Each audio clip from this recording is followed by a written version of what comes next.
Hi John. అరే జాను ఎక్కడికి వెళ్ళింది? ఇది జాను కాదు, బాను. బానువా? Okay okay. ఈ అమ్మాయి కొత్త అమ్మాయా సీరియల్లోకి? నాదంతా కరీంనగర్ యాస. కరీంనగర్ యాషనా? అంటే గిల్లు కరీంనగర్ యాస. యాష అంటే ఇంట్లో పని చేస్తుంటావా? లేదు సారీ సారీ. నిన్ను ఉతికే పని చేస్తాను, ఉతికి పని చేస్తా. బాగా ఉతుకుతా. Okay okay. ఎప్పటి నుంచి క్యారెక్టర్? లక్ష్మీ నివాసం చూసే వాళ్ళు తెలుస్తుంది. నువ్వు చూడవు కదా. చూస్తే నేను నువ్వు లక్ష్మీ నివాసం చేయట్లేదు, చూడట్లేదు. చేసిన అంటే అప్పుడప్పుడు డేట్లు వస్తున్నాయి జనాలకు అవన్నీ ఎందుకు. అదే చేసేటోళ్ళకి చూసేటోళ్ళకి తెలుస్తుంది.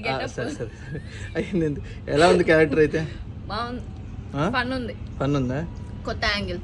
కొత్త యాంగిల్ బాగుంది. స్పెట్స్ ఉన్నాయా? స్పెట్స్ ఏం లేవు. జనాలందరికీ ఈ క్యారెక్టర్ తెలుసు. నన్ను గెటప్ లో చాలా సార్లు చూసారు.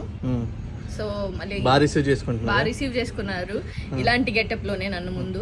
సో అందుకనే మళ్ళీ ఇలాంటి గెటప్ నేను వేసుకొని మీ ముందుకి వచ్చాను. సో ఇంతగా ఆదరిస్తున్నందుకు థ్యాంక్ యూ. కానీ ఈ లంగా వాళ్ళు సేమ్ అమ్మాయి లాగా ఉన్నారు. అవును, ఒకసారి నా అబ్బాయిగా కనిపిస్తావేమో అని